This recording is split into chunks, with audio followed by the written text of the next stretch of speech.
Welcome to our guide on creating your first PLS SEM model with SmartPLS 4. In this tutorial, I'll guide you through selecting a SmartPLS workspace folder, creating a new project and importing a dataset, creating a PLS path model, and estimating the model and evaluating the results. First things first, make sure you've downloaded the latest version of SmartPLS 4. When you open it, if it's the first time you opened it, it probably won't look exactly like this, but very similar. Most likely you'll have some red text up here that says you have not yet selected a workspace. So let's do that. You'll have a button here that says Choose Workspace. Click on that and select or create a new workspace. For me, I just stick it in the Documents folder. So go find your Documents folder, double click that, create a new folder, call this something useful like SmartPLS 4, and hit Enter. Notice that becomes the folder inside the folder box and hit Select Folder. Now this is the active workspace. If you have multiple workspaces, you can switch between them up here. The next thing to do is to create your first project. To do that, click on New Project, name it something useful, and hit Create. And then you need to import data. The data I'll be using for this video is the corporate reputation data. You can see that over here on the right in Sample Projects. It's the top option. You can either click Install here or click on the link in the tutorial for the dataset directly. I'm going to walk you through importing the data manually rather than this install feature. So if you have downloaded the data, click on Import Data File, find that dataset, mine's just in my Downloads folder, double click that, and it brings up this window. There are a few things we need to pay attention to here. The first is the scale type. Notice it has tried to guess the scale type for each one of these. However, it is mostly incorrect. These are mostly ordinal variables. To do a bulk change, click on Bulk Change, set it as ordinal, and hit Apply. Now everything's been changed to ordinal, so I need to go back and change the ones that I know aren't ordinal. In this case, service provider is categorical, and service type is binary. As I scroll down, I can see all the rest were measured using a Likert scale. Do notice, however, that the observed minimum and maximum may differ from that minimum and maximum on the actual scale. For example, this one, switch 4, should be a 1 to 5 scale, but it says 4 because that was the highest value found in the dataset. I'm going to change this back to a 5. Now that doesn't change anything in our dataset, it just changes the way SmartPLS understands our data. Up here I see this is a 2, it should be a 1. I'm going to go through and fix these manually really quick. There aren't that many of them. Here's a 3, change that to a 1. Here's a 2, change that to a 1. I think that should do it. Yes. Now the next thing to notice is that SmartPLS automatically finds missing cells in your dataset. It found 11 for us. Now in some statistical software, missing cells are not allowed.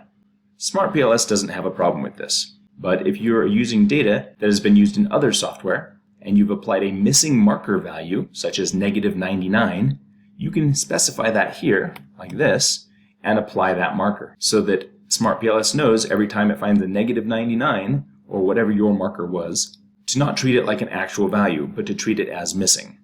This dataset does not have a marker value, so I'm not going to apply that. But if you did, you would. Then hit Import. Once you do that, it brings up this screen with lots of useful information, but we won't cover that right now. Go ahead and just hit Back. Well, your next step is to create your first model. Do that by clicking on Create Model. Pick a model type. We have options of PLS SEM, regression, and process. For this video, let's stick with PLS SEM. And then give it a name. And hit Save. This takes us to a new screen that is split into variables on the left and modeling canvas on the right. To create our model, simply click on a variable and select, holding Shift and clicking on the final variable, and then just drag those variables out. When you do that, it should guess your latent factor name based on any pattern it finds in the manifest variables. If you like that, just hit Enter. For some reason, mine wasn't visible when I dragged it out. I think that has something to do with me doing screen recording right now. but when you drag yours out, you should be able to see the latent factor on the canvas. Let's do this also with two other factors. Let's do performance 1 through 5. Click on 1, hold Shift, click on 5, drag those out, hit Enter, and then do the same for qual 1 through 8. To move these around, all you do is click on the latent factor and drag it around. Let's assume that comp is our dependent variable and perf and qual are our independent variables. I would like to shift these indicators to the left side. The way to do that is to select the factor, and then over here on the right you'll see a toolbar. If you don't see the toolbar, click on this Tools down arrow and it will show up. You can place your indicators anywhere you want by using these arrows. I'm going to place them on the left for my independent variables and on the right for my dependent variable. Now you can also specify the direction of effect, making these reflective measurement or formative measurement. The default is reflective with arrows going from the latent factor to the indicators, but if you want to make them formative, you can right-click the factor and say Invert Measurement Model. I'm going to do that for both of these. But I'm going to leave comp as reflective. Notice we have orange factors and it gives me problems when I hover over it. That's because these are not connected to each other. To connect them, come up here to this toolbar, and instead of using the Select tool, use the Connect tool. Now when you click and drag, it will create an arrow that you can connect to another factor. So, from qual to comp, from perf to comp. We now have a nice PLS SEM model. Everything turned blue, which means it's ready to analyze. To do that, go up to Calculate. There are many options here. We're going to start with a PLS SEM algorithm. Select that. Keep the defaults. Make sure Open Report is checked and hit Start Calculate.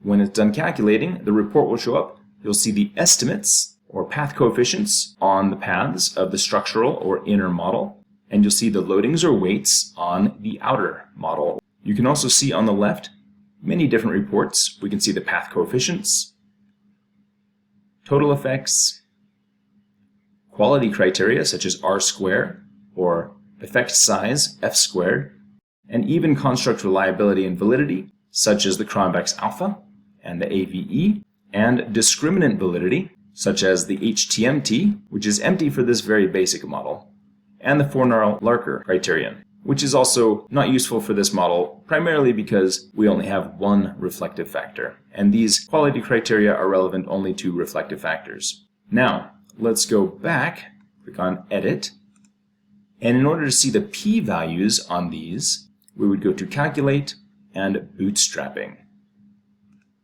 For bootstrapping, use parallel processing if available. 5,000 subsamples is a good amount. These default values are fine. Go ahead and click Start Calculation. Once that's done, you'll notice things have changed a little bit. Now we see the p-values on these paths. We still see the R-square on the endogenous latent factor.